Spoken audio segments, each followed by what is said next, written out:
Welcome on back to another episode of the Goonery, the first of us being unofficially in the Caleb Williams era. Brandon, obviously the last 2 years of this show have been built on us believing in Justin Fields and it all coming crashing down. It feels good to just know that there's a direction and there's a plan for once with this team. And from everything that's been coming out the last few days, last week or so, I think all that's missing is Caleb Williams getting his key card from the Bears at this point to the facilities. Yep. So I just want to get the vibe check on you before we get into an overall vibe check for the rest of the fan base. Yeah, I'm just glad to have clarity. I think me and you agree wholeheartedly there. And I was pretty shocked to know that Justin Fields was traded because I thought like there wasn't going to be a chance in hell he was going to get traded in March. Mm-hmm. And it happened. And we did right by him. I know that's a very split opinion about that in terms of the fan base. It is what it is right now. We have the chance to get back more picks from number 9. So everything is okay.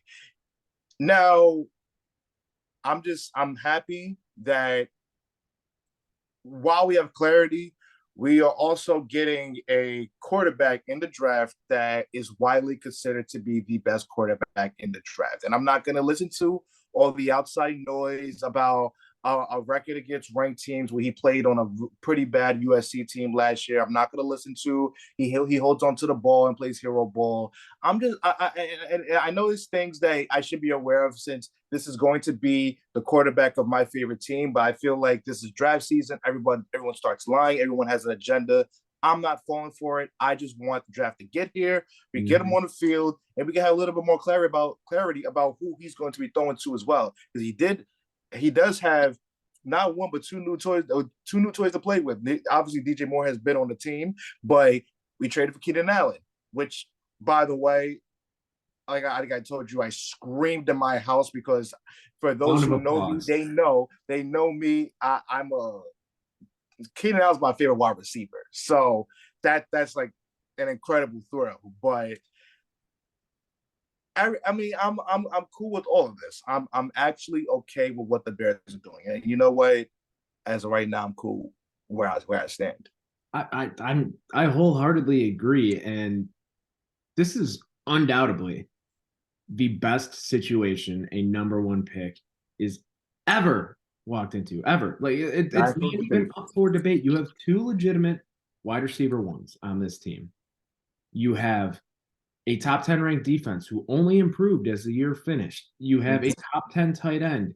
You have what's likely going to be a top 10 rushing attack with the 3-headed monster of Swift, Roschon Johnson, Khalil Herbert. There's a lot to like here. And I'm just happy that the narrative has been put to rest that Caleb Williams is going to pull an Eli Manning. He doesn't want to play for the Bears. That has been completely put to rest. And I just love how the Bears brass has gone about this the past 2 weeks or so. You've seen them publicly coming out and just saying how great things have gone in their conversations and interviews with Caleb Williams. Keenan Allen showing up to his pro day, just trying to catch a glimpse of Caleb Williams. I mean, there's a lot to like with what's going on here. And this team he's not even officially on the team yet, but it feels like there's a moxie surrounding this team already that I can really get behind. And you know what? It's going to be led by a bearded Matt Eberflus, and I never thought that we would be here excited for a Matt Eberflus-led team. That's Pat McAfee Sr. Let's call it what it is. I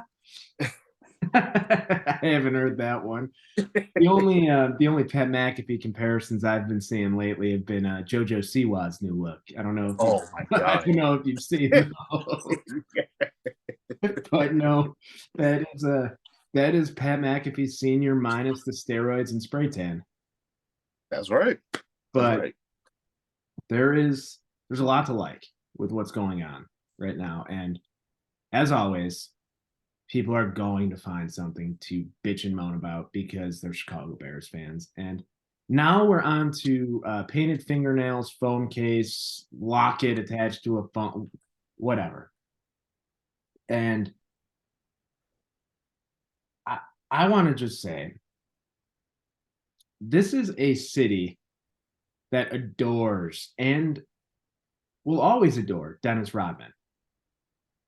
Do you not see like Dennis Rodman's eclectic behavior is light years. I don't want to say worse because I could give two shits, but like for what these people are complaining about, they would be considering it worse than what Caleb Williams is doing. Do we really, really care about? Oh, he has painted fingernails. I don't give a fuck. I don't.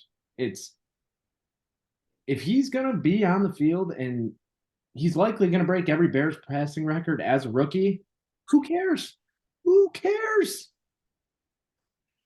Okay, so I wanna touch on both points you made. First things about the Eli Manning possibility of him pulling that Robert Griffin III brought up, and he said because of the instability of the coaching staff and them and Matt Eberflus potentially being a lame duck head coach, and also the fact that they didn't do right by Justin Fields the first time, for throughout his tenure, that Caleb should pull Eli Manning. Robert, think about what you're saying here. I'm not calling you RGD. I'm calling you Robert. Okay, because you got me upset. Now, you want Caleb Williams to demand a trade to the Commanders, I'm assuming. Now, let's analyze that. Let's analyze that, right? The Washington Commanders, a team that is known for having some of the worst ownership, a team that got the second pick that was earned because they were so bad, a team that has had a revolving door with quarterbacks that started with you, Robert. It started with you. So I understand you're projecting, but while you're also projecting, you're also disproving your own point. And I'm sorry, if you tell me in this year that the Commanders have a better situation than the Bears, I'll show you a lie, and I'll show you a lie 10 times over. You're lying. I don't care. For this standpoint, I do not care about a lame duck coach situation. I don't care that they didn't do right by the previous quarterback. What are they doing for the quarterback that's about to come in? And what did they do? They went and got him another number one wide receiver, not a number two, but not at two number one wide receivers. And you tell me that is not doing right by your new quarterback? Let's stop the nonsense. Now, let's get into the individual Caleb Williams, right? I'm going to be as forthcoming, honest as possible about those who are so concerned about what he does off the field. If painted nails is what you're concerned about, if the pink phone case is what you're concerned about, or let's take it there, if his sexuality is something you're concerned about, you may want to do some soul searching yourself, because as grown men, we should not be concerned about what the other man is doing. Nope. What clothes he wears, what show he watches, who he's having intercourse with. We should not care about that stuff, because it is none of our business, because we're supposed to be handling our own. We're supposed to be handling our own business. And now we want to criticize the business of somebody that is just different than you. And from a standpoint of, we don't know if this quarterback is straight or not. And I would raise you the question: if you are concerned about someone is straight or not, are you? And I know that's a question that will probably get me punched in the face, but it's a legitimate question, because why are you so concerned? Your main concern as a football fan, because you do not know these people personally. Your main concern as a and you will never meet him football either. fan, you will never meet them. And I guarantee you, if you did meet them, the energy that you have online would not be the energy if you saw them in person. So let's stop the nonsense. So I want to tell those people, stop worrying about what he's doing. Stop worrying about who he has relations with. Stop worrying about what color nails he paints. You should be worried about if this is going to be the quarterback that breaks the cycle for the Bears. A vicious cycle that's been going on for years, probably as long as you've been a fan. Stop it. We have the number 1 overall pick, a guy that some people deem as generational, and we're talking about what he does in his free time. This is the type of stuff that I believe we deserve nothing good. Nothing. Yep. No, and that's exactly what is wrong with Chicago sports fans. It will never be good enough. And I wish I was old enough to be alive for the Bulls' 90s 6 championships, just so I could have somehow found people to pick apart the negatives of quite possibly the greatest run of any franchise of all time. And I saw someone online today say pretty much essentially what I had said in response to someone saying, I don't know about Caleb Williams anymore after seeing the screenshot of him at the USC women's game, right? And someone goes, yet in your bio, replied essentially saying, yet in your bio, it says you're a lifelong Bulls fan. What about Rodman? And then he goes, well, Dennis wasn't asked to come in and be Michael Jordan like Caleb Williams is. And I'm just like, I don't get that at all. And I saw a tweet that perfectly encapsulates what is going on with Caleb Williams. Someone essentially replied saying, all you old heads really just aren't ready for Gen Z athletes because this is the first ever Gen Z quarterback likely that you are all aware of everything he's doing. And it's just a weird generation. It's just a weird generation who's more comfortable with themselves, I think, more than anything. Yep. That's really it. And the fact is, what bothers them is the fact they are so comfortable. That he doesn't care. He doesn't care. But nope. the fact of the matter is, from what he did in college, it is so clear that whatever you feel like he does off the field, even if you feel like he's a sissy off the field, I can guarantee you, when you watch the tape, there ain't no sissy playing the game of football. Not at all. But we have this, but people have this stigma now that he is one. But no one. And let me be very, very clear, because I know the argument would be, well, he went into the stands and cried into his mother's arms. Okay, now I remember when this first happened, I wanted so bad to talk about this because, God forbid, you lose a game, and football is a very emotional game. You lose a very emotional game, and then you see the most important person in your life in the stands, probably somebody he does not get to see often, and he's emotional. Damn, what a crazy concept that is! And trust me, as a grown man, if you're gonna sit there and tell me you haven't cried into your mother's arms for whatever reason, you're a liar. You're a liar. You still hold on to this stigma that men aren't supposed to cry. But the fact is, you're living a lie, because whether it be your mother's arms or whether it be by yourself, you cry, and there's nothing wrong with it. There's nothing wrong with it. But people put athletes on this pedestal to where they truly believe they are not human beings. They are just robots that are just supremely talented, and they can do whatever they want on the in the field that they play in. And we got to stop that. They're humans. All of us. And on the other side of what I've been seeing with this discourse, where it's people who tend to be on our side in this conversation, then replying back, who cares? Who cares? He's likely going to break every Bears single season passing record as a rookie with the situation he's walking into. He is the most talented quarterback this franchise will ever see. Ever see.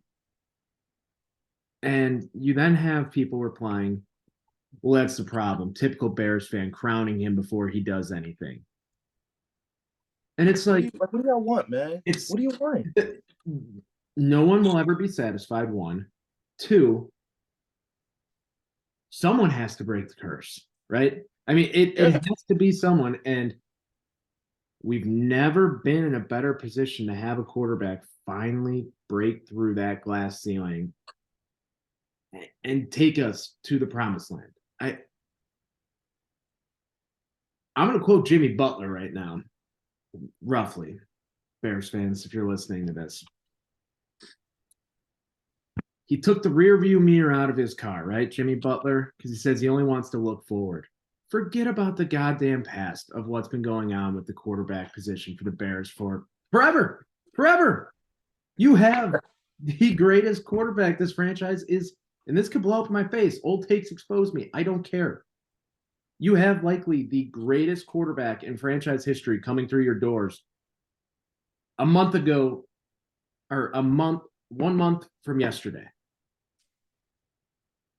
Number 13 will be a Chicago Bear. Get excited. Why are we bitching, moaning, complaining? This is everything you've ever wanted. You have a great offense around him. He's not going to fail. You said you wanted your quarterback to have a support system built around Justin. Well, guess what? We're getting a more talented quarterback than Justin Fields, likely, walking into a situation where he is set up to succeed from the start. Put a smile on your face for one time. One time. That's it. Is That's all it. Give it a chance. Yeah, I understand if people want to bitch and complain about Eberflus still being here. I get that completely. I get that too. I get it 100%. But why are we complaining about the generational quarterback who's not even here yet? Yeah. Yep. And you know what? Listen, if you are going to sit there and complain about the cycle of which the Chicago Bears are stuck in, and they go and get a guy who they couldn't believe can turn the franchise around, I have one question for you. Why are you even a fan? Go to another team.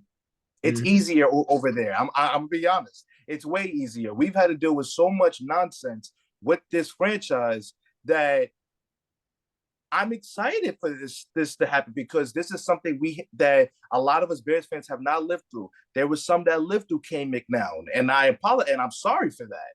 But I'm sorry if you weigh the Kane McNowns and the Caleb Williams, there is no comparison. There's no comparison. Nope. So right now, as it stands, if you look on the names of the back of the jerseys, I'm not going to say there's no way the Bears can fail, but it would take a lot for them to fail. Yep. It's that simple.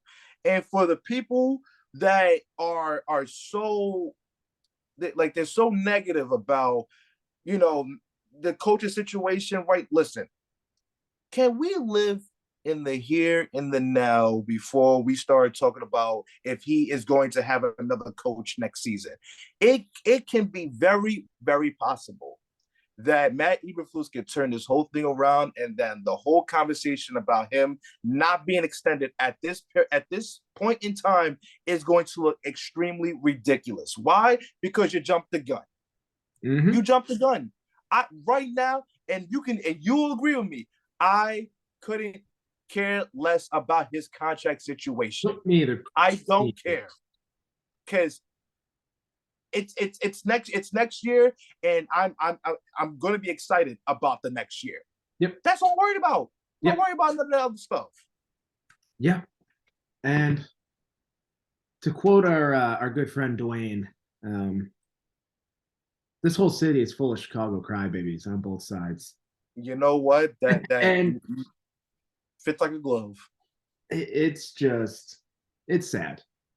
It's sad, and I hope that a month from now, everyone gives this team a fair opportunity before That's it. before they dive on Caleb Williams and make him not want to be here. That's all I want. That's all. Yeah.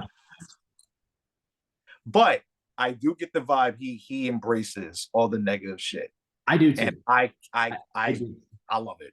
Yep, I do too. I do too. But with that being said, the Chicago Crybabies, they were not out last night at Monday Night Raw at the Allstate Arena for what was quite possibly, Brandon, one of the greatest episodes of Monday Night Raw in the last 10, 15, however many years we want to go back. Yeah. I could just honestly at this point, they could just skip Monday Night Raw next week, and that could be the go home show for WrestleMania. That's how I don't want to be. That's how good that show was. I don't want to be negative, but how in the hell can you top that next week? This is the go home show. How are you going to top that? I mean, granted, there's a possibility I might be in the building for that show. So I would like for them to top that. But how could think about it. This because right now when we talk about Monday Night Raw, we say that most likely it'll be a good show. Mm-hmm. Yeah, it'll be a good show. But the episodes that stick with you, you're just like, man, I haven't felt this way since I was in high school. I haven't felt this way when CM Punk was on top, and I said, damn, I can't wait for Raw next week. We haven't, as wrestling fans, because granted, everything is looked from different lenses. So I could be wrong in saying that, damn, like in 5, 10, 15 years, Raw has not been this good. Mm-hmm. But when you think about moments, you're going to think about the absolute negativity between the trio of Seth Rollins, CM Punk, and Drew McIntyre. You're going to think about the banger of the match that Andrade and Giovanni Vinci had. You're going to think about the progressing storyline with Sami Zayn, and he's so clearly playing the long game here. And then to close the show, because I know for a fact, I know how wrestling fans are. When The Rock came out and said absolutely nothing, they said, why did he show up in the first place? Why is he here? Why is he here? Why is he here? And then he hooked you in, and then boom, everything happened. And for the people, and you know who you are, that had the audacity to say, we don't want The Rock here. The Rock have people who do not watch wrestling weekly talking about Monday Night Raw. People that have watched wrestling for years saying this was one of the best episodes of all time. And I'm sorry, I know people are offended that The Rock said he has made wrestling cool again, when in reality, wrestling has been cool for the past 6-7 months now, admittedly. But something is different. Star power matters. And that's why people are talking about it so gracefully. Star power matters first and foremost. And it's always evident when The Rock comes around, when Stone Cold comes around, John Cena comes around. Fuck, I'm going to say it. When Roman Reigns comes around at this point. Yeah. And let's be honest, the fact that The Rock has been on weekly TV more than Roman Reigns at this point in the build to WrestleMania, kind of wild. That's a whole different conversation, but not by accident. Oh, absolutely not. No. Yeah. Paul knows what he's doing. I'm not discounting him, but what they're doing with The Rock, not only wrestling is mainstream again. That is what it's not that it's just cool. It's mainstream again. You're seeing it. Wrestling and social media trends now everywhere online with Roman Reigns, like acknowledging the tribal chief. Like wrestling has become mainstream again. The Rock is pushing it to that next stratosphere. You're going to come out of WrestleMania with the likes of Cody Rhodes, Seth Rollins, Roman Reigns, mainstream stars. Yeah. And I don't think that that's crazy to say by any stretch of the imagination. I want to say this, though. Cody Rhodes versus The Rock at SummerSlam is going to feed families. It is going to feed generations. I know that you are not a Cody guy. We've this has been established on this show for years now. But goddamn, man, is he awesome as the sympathetic babyface? He is. So he has the effect of a heel for me, because a heel is supposed to make you hate him. That's why I hated JBL in this prime. That's why I hated Edge in this prime.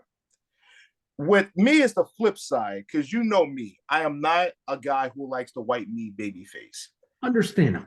And especially at our age. Exactly that. Exactly that. Now, with Cody, when he was getting his ass whooped by The Rock, I'm like, man, Arn Anderson was right about you, man. Fight back. Get a gun. Do something. Yeah, I mean, goodness. Yeah. Like, do so.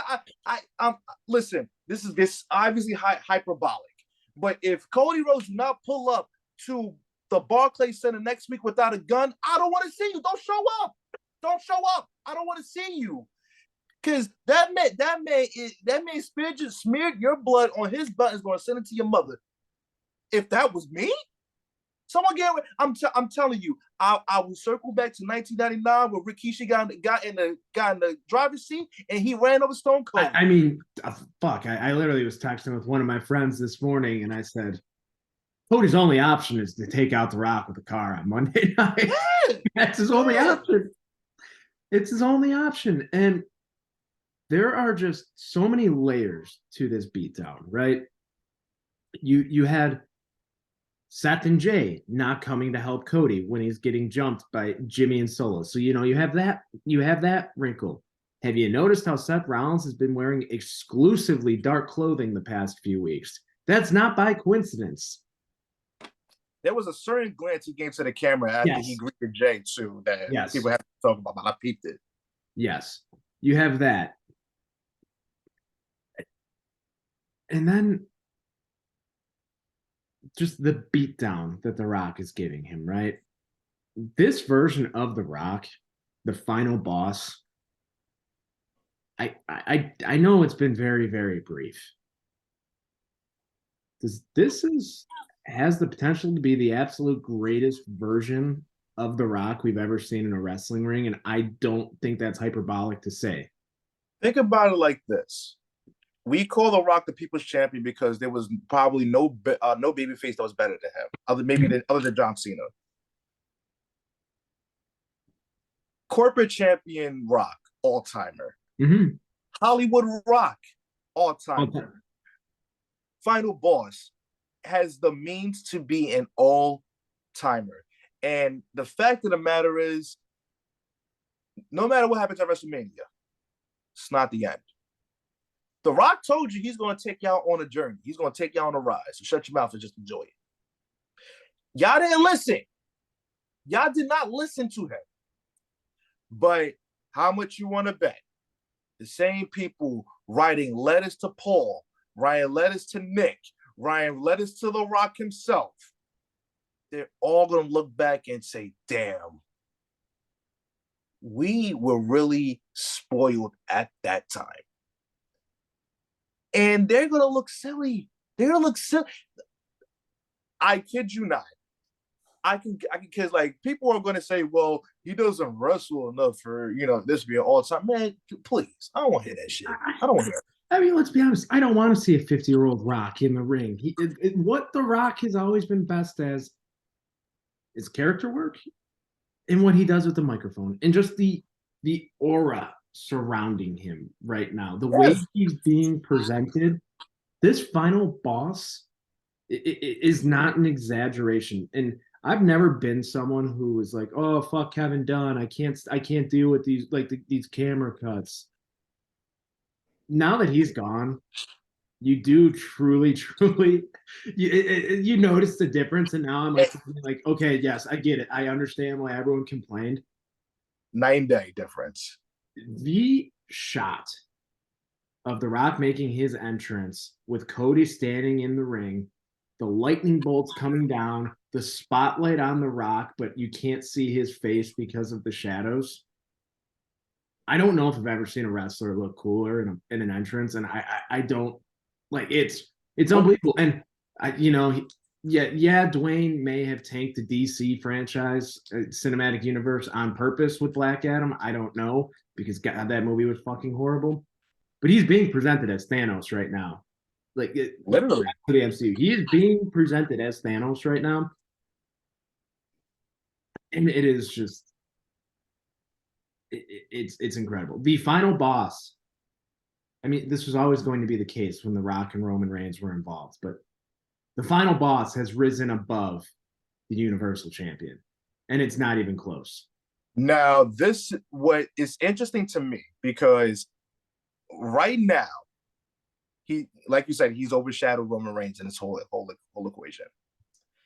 That beatdown did something very, very significant, and that was completely denounce the idea that The Rock is going to turn on Roman. Now it is flipped that Roman might turn on The Rock. Rock. Now the question is, in that scenario, who does that like? Who would a crowd favorite in that? Because granted, they're going to find a way to do this. How? Who's going to be the guy who's going to be cheered out of all of this? I don't know, but I'll be cheering regardless. That's all I'll say. Oh, I'll be cheering for them to beat the hell out of one another. Whoever gets their hand raised, I'm a clap. So, I mean, let's play a little hypothetical Booker right now. The tag match, I think it's abundantly clear who is going over in the tag match. I don't even think it's a question. Mm-hmm. They're staging that as Infinity War, and Night 2 is Endgame for all my Marvel fans out there. And yep. Mm-hmm. That is going to be the most overbooked, just spot fest with run-in after run-in and God knows what else. And I will be fucking clapping for all 60, 70 minutes that they are out there because that is going to be a shit show in the most beautiful way possible. And go one further. Hmm? I'll go one further. Get ready to adjust your WrestleMania top 5 main events after this is all said and done. We are getting an all-timer. I can say right now, I am fully expecting WrestleMania 40 right now to instantly shoot to my favorite WrestleMania. And I know that is setting me up for disappointment, but I don't see any scenario where I'm disappointed with how this WrestleMania goes. And I think I know this has been tossed around on Twitter all day. There's a reason the certain WWE truck was in the background of that shot. Oh my goodness. Because I already know for a goddamn fact we're going to get a John Cena run in, right? I do think we're going to get a John Cena run in for what the Bloodline is. It's John Cena. He wants to be at WrestleMania. He's going to be out there and stand up for the all white meat babyface. He'll get taken out by the Bloodline. Next thing you know, you're going to see Dwayne doing everything for the people's elbow. The minute that glass shatters, man. I feel like Dwayne making his entrance on SmackDown right now. The minute that glass shatters. And if it doesn't happen, that's fine. I get it. But it makes too much sense. It does. It does. And Cody winning on night 2 is the official start of a new era in WWE. Right. I think we've been inching towards a new era out of the PG era the past few months. I saw someone tossing around some names on Twitter. Someone called this the Renaissance era, and I'm all in. Yep. I'm all in because if this is what they're starting to present the product as they're gearing up to move Raw to Netflix next year, sign me up, man. Sign me the hell up. Sign me up. Sign me the hell up. And what's crazy is we're talking about all of these different scenarios with Cody, the Bloodline, Roman, Rock. Seth and Drew is going to be just otherworldly too. I mean, the run that Drew McIntyre is on right now, I have to believe that he has been running a burner Twitter account, wrestling Twitter shitpost account for God knows how long, because you do not get that good at social media just like that with a heel turn. No, not even close. Doesn't happen. And how Drew McIntyre has reinvented himself. He was always a star, right? Yeah. Drew McIntyre was always a star. Drew McIntyre has become a megastar, in my opinion, with this just reinvention of what he's been able to do. Because he's not even a heel. I don't even think he's a heel at this point. I just think I would argue he's an anti-hero who is sick of being slighted and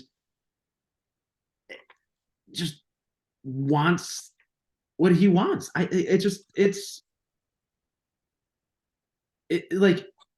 In a way, it almost bear with me here. It reminds me of Earth's champion Daniel Bryan in a way where just about to bring that up. Where just about to. Yes, he's playing the heel, but nothing he's saying is wrong. Facts. And it's perfect.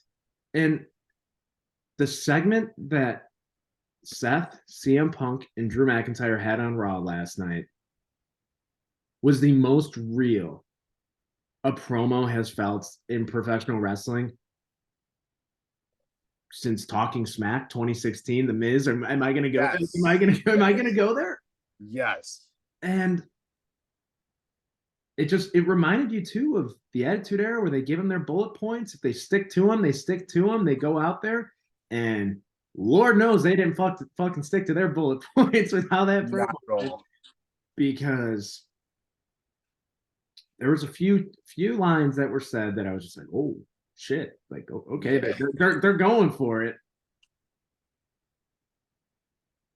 How long has I don't want to pivot like this, but how long has CM Punk been waiting to just get one by on Vince McMahon on live TV like that, man? Oh, he's been waiting. I mean, even when he was given the championship, he still so badly wanted to do that. Yep. I mean, that was the noise that Pat McAfee made.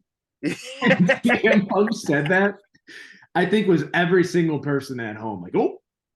Yeah, I thought he was gonna utter the name too. I did. I really did. And I forgot what account I saw tweeting about it, like saying along the lines of like, I hope those motherfuckers are backstage fighting right now. The real Graps are back. Yeah. That's gonna be the most beautiful triple threat if it happens. That's gonna be the greatest triple threat match of all time. I'd like it's move over Benoit, Triple H, and HBK. Like that will be just so let me pure hatred. So I know it's technically not outside the realm of possibility that Punk can compete at WrestleMania. You're not saying you think he's going to be into the match at Mania, are you? You're saying down the line? Down the line. Okay. Because I know that I saw it wasn't completely out of the possibility he would be cleared, but I was like, I haven't heard that rumor thrown around. And if he were to get cleared, that is horrible negligence on somebody. Yeah. So to just continue on with this Drew McIntyre character, though, as great as it is, and as much as I want to see him champion, God damn, would I love to see Damian Priest cash in on him after winning at Mania just to continue with this hater of the year character. From a long game standpoint, granted, I'm gonna be honest with you. I do not want to see Damian Priest win the championship at all. I want him to lose. I want him to lose a briefcase. But if it makes sense, if we're talking about, because I don't know if anyone noticed, but Damian Priest pretty much hinted at it on Raw that he's going to cash in. Yeah. But if they are doing this as a long game, I think I could buy into it. Other than that, I don't want to see him as champion. I mean, I don't either. I mean, that the time has come and gone. If he was ever going to cash, it should have been at SummerSlam with Finn winning, him cashing it in. That's what it should have been. Yeah.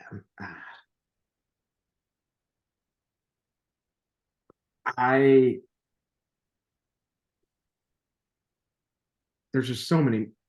My favorite part of the new Triple H era, though, has just been how interwoven every single storyline is. Yeah. Every moving part is done with a purpose. Yep. And it makes events like WrestleMania feel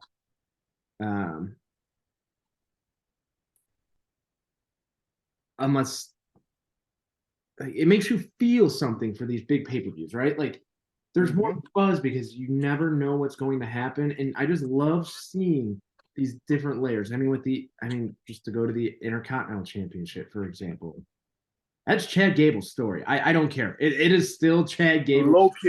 Low key.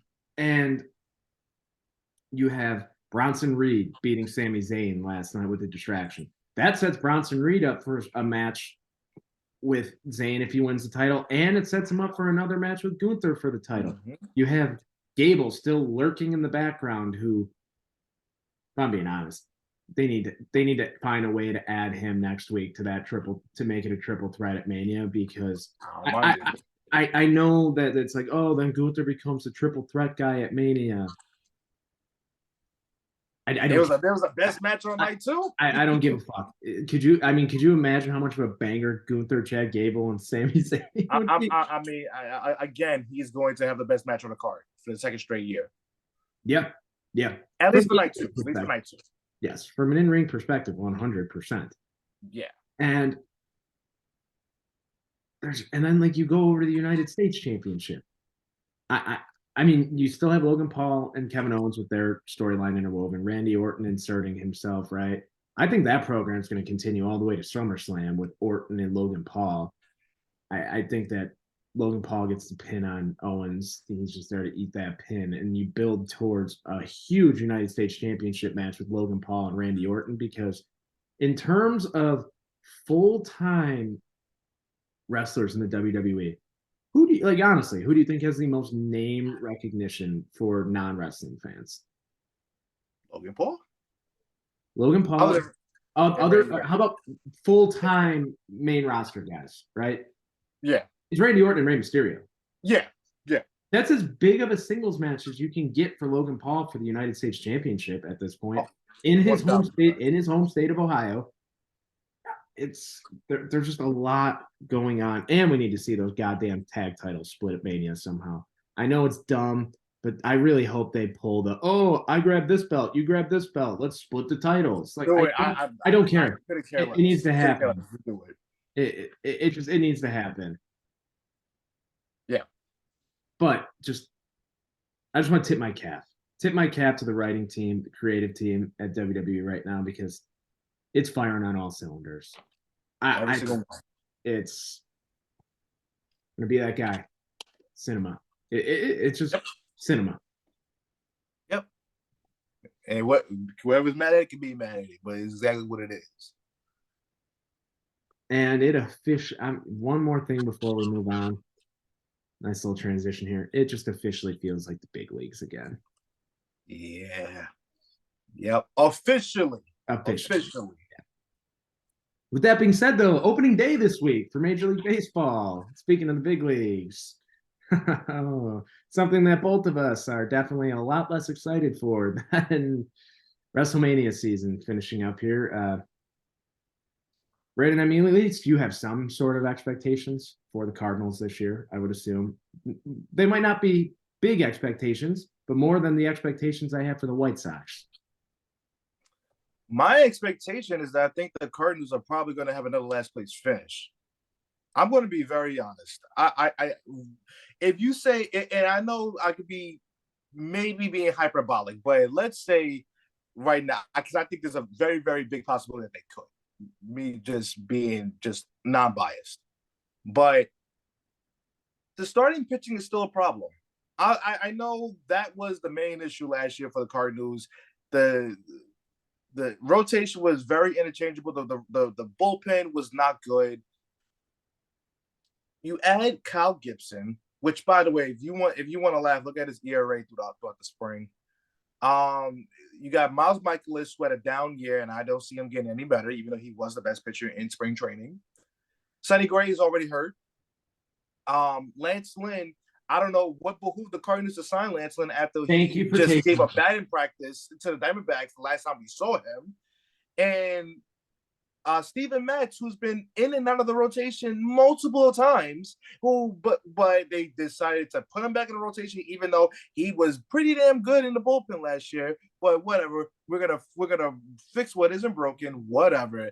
The bullpen, Keenan Middleton was the prime signing for the Cardinals. He's injured, and I know right now the NL Central is open. I think the Brewers are going to take a step back. I think the Cubs are improving, but I think they still need more pieces. And the Reds are ascending. Mm-hmm. Is there a scenario for the Cardinals to win the Central? Absolutely, there is. Will they do it? Probably not. No, they won't. And I know I said they'll finish in last place, but legitimately, this is a third or fourth place team. I have no expectations. I think we're going to see it very, very early in the Dodgers series that they just do not have enough to compete with the good teams. And yeah, I think once April is finished, the Cardinals are going to look really, really stupid for extending Ollie Marmol after finishing with the worst record since 2007. So good luck. Yeah. I mean, that's fair. I mean, the win total for my Chicago White Sox right now in Vegas is 63.5. Oh, shit. I'm not pessimistic enough to bet the under on that because let's be honest, it's really, really hard to lose 100 games in Major League Baseball. I don't care how bad you are. It is very, very hard to lose 100 games. Granted, I'm not saying it's outside the realm of the possibility for this team. I mean, it could very well happen. I think they'll finish with closer to 70 wins than they do below 63.5, if we're being honest. But it's not going to be a fun year for the White Sox. I mean, I've been talking about this with friends and my uncle, who's a very big White Sox fan, just like I am. This year will be more fun than the past 2 years, despite how bad they be, due to the fact that we had expectations. At least 2 years ago we did, and then last year, just somewhat expectations, right? Am I excited for another rebuild? No, I'm not at all. But at least seems this time they're going about it a different way with different management. I don't love how Chris Getz handled this offseason, his first full year as a GM. But he called out last year. He said he did not like how little this team got on base, and he did not like how bad they were defensively. What did he do? He got guys who are going to make this team a hell of a lot better defensively. And he got guys who are high batting average, low slugging percentage, whatever. I don't care. Mm-hmm. Lose 120 games. I don't care. I don't. Yet I'll be there on Thursday for opening day. I don't know why I'm doing it to myself, but I will be there.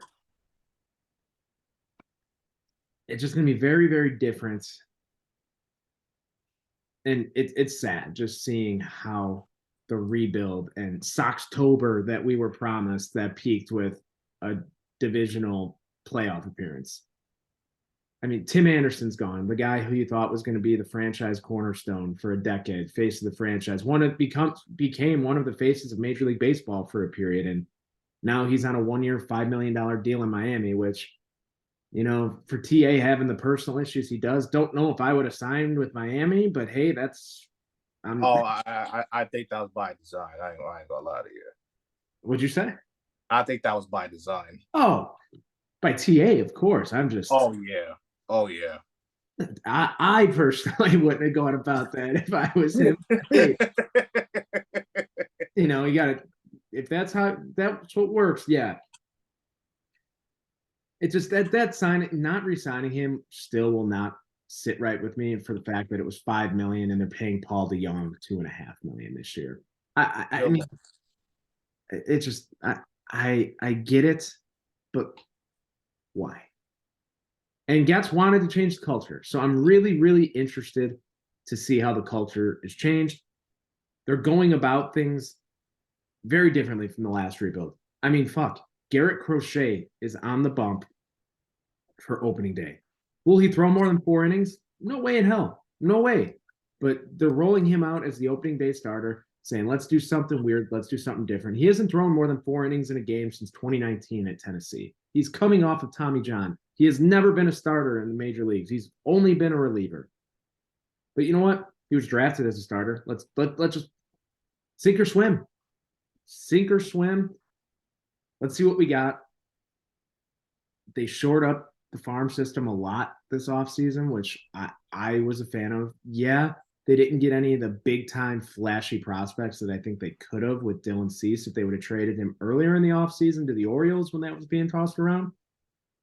But I like what they've done. They're at least a top 15 ranked farm system again. And you have guys who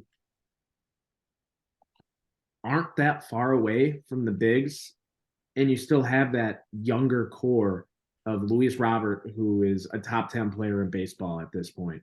You have Eloy Jimenez, who can be a top 10 outfielder in baseball offensively if he's able to stay on the field. And I still believe in Yoel Moncada. I can't believe I'm saying that in the year of our Lord 2024, but I still think he's the most talented player on this team if he cared. If he cared. But he hasn't released any music in a while, so maybe he does care again. I don't know. And we didn't hear about him adding 15 pounds of muscle this offseason either, so maybe he's ready to go. We'll see. My expectations are low. My record prediction for this year, I am going to go 65-97. I think the Cardinals will win 78 games. I'm gonna be honest. I think I would rather win 65 than 78. I'm gonna be honest. If we're gonna suck, just suck and get it over with. That is my thing with baseball. Rick Hahn, the White Sox former GM, always would say it. We have been mired in mediocrity as a franchise. That is, as a White Sox fan, as a Chicago sports fan in general, other than the Blackhawks, really in my lifetime, I've been mired in mediocrity my whole life. It sucks. I just go for the full reset if you need to. And yep. I'm sure we'll be having that conversation very, very soon. Oh, yeah. Yeah. But before we wrap, I'd be remiss to not bring it up. Is Shohei Ohtani the worst gambler of all time? Not only is he the worst gambler of all time, he's one of the worst liars of all time. I'm not buying it. I know people are going to say, well, he ain't really get caught with anything. Well, guess what? He's the face of the league. And what is it? A crazy concept that a sport that is no longer the national pastime for America is going to cover up their most marketable player? I would say they would. I don't care how rich you are. You just don't miss $4.5 million being taken out of your accounts. There's no. I don't care how rich you are. I don't. You're not missing that. And I'm of the opinion, if it comes out that he wasn't gambling on baseball games, who cares? Yeah, at that point, yeah. So I don't care. I think it's funnier if he's gambling on like Korean soccer and like like Saudi Arabian ping pong, doing what I know people who are doing. It's 2 a.m. after a night out, and they're like, "Oh my god, I lost every bet. I need to win it back on cricket." If that's what Yep. Otani's doing, I kind of find it funny. Or if he's watching like MAC basketball on a Thursday night, and he's like, "I need Akron to cover."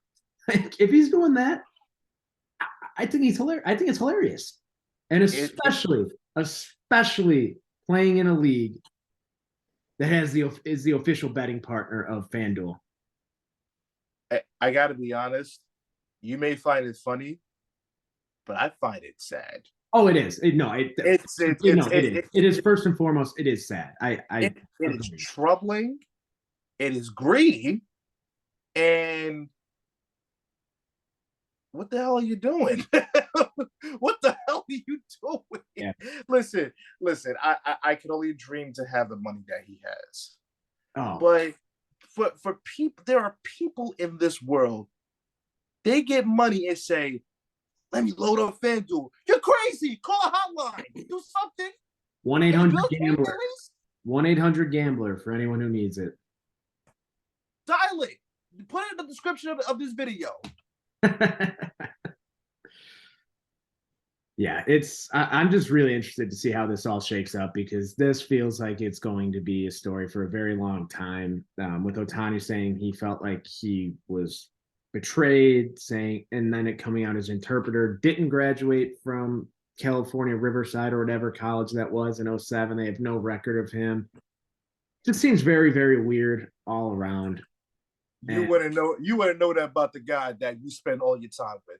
Okay. Yeah. Got it. Yeah. Got it. And I also want to find it very, very, very funny that when the Dodgers higher brass had a sit-down meeting with Shohei to gauge what's going on and everything, Kike Hernandez was involved in that. I don't know why, but Kike Hernandez is in the meeting, and that made me giggle. I mean, come on. Get a grip. Baseball is here. Baseball's here, and we're ready to rock. Yep. But with that being said, don't forget to like, share, subscribe to the show. If you disagree with what we said, let us know in the comments. Let us know on Twitter. I'll link our Twitters in the description, and we will see you next week.